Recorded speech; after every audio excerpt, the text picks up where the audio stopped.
អាមេរិករិះគន់អឺរ៉ុបអាស៊ីមិនជួយបើកច្រកសមុទ្រហូម៉ូតែដេកចាំទទួលផលសហរដ្ឋអាមេរិកបានរិះគន់មិនសំចៃមាត់ទៅលើប្រទេសអឺរ៉ុបនិងអាស៊ីដោយនិយាយផ្លែផ្កាពួកគេកំពុងដេកចាំទទួលយកផលហើយពឹងផ្អែកទៅលើយោធាដើម្បីបើកច្រកសមុទ្រហូម៉ូឡើងវិញបន្ទាប់ពីវាត្រូវបានបិទគប់ដោយសារសង្គ្រាមប្រឆាំងទៅនឹងអ៊ីរ៉ង់រដ្ឋមន្ត្រីការពារជាតិលោក Peter Hassett បាននិយាយនៅក្នុងសន្និសីទសារព័ត៌មានមួយកាលពីថ្ងៃសុក្រថាអឺរ៉ុបនិងអាស៊ីបានទទួលផលប្រយោជន៍ពីការការពាររបស់យើងជាច្រើនទសវត្សរ៍មកហើយប៉ុន្តែសម្រាប់ពេលនេះការឆ្លងកាត់ច្រកសមុទ្រហូម៉ូដោយសេរីបានចប់ហើយលោក Hassett ដែលមានវ័យ46ឆ្នាំរូបនេះបានសង្កត់ធ្ងន់ជាថ្មីថាអឺរ៉ុបនិងអាស៊ីបានពឹងផ្អែកច្រើនជាងអាមេរិកទៅលើប្រេងនិងអូស្មန်ដែលនាំចេញពីឈូងសមុទ្រពាក់ប៉ុន្តែលើនេះការបិទច្រកសមុទ្រហូម៉ូរបស់អាមេរិកដែលជាផ្លូវទឹកដ៏សំខាន់សម្រាប់លំហូរប្រេងនិងអូស្មန်ពីឈូងសមុទ្រពាក់កំពុងត្រូវបានរឹតបន្តឹងខ្លាំងឡើងជារៀងរាល់ថ្ងៃឥឡូវនេះតម្រូវការប្រេងសកលកំពុងតម្រង់ឆ្ពោះទៅរករដ្ឋតិចសាសដោយលោកចង់សម្ដៅទៅដល់ការនាំចេញប្រេងរបស់សហរដ្ឋអាមេរិកការអ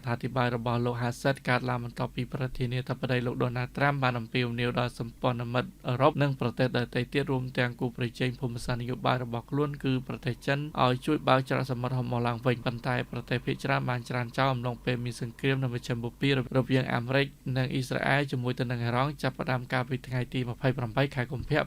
2026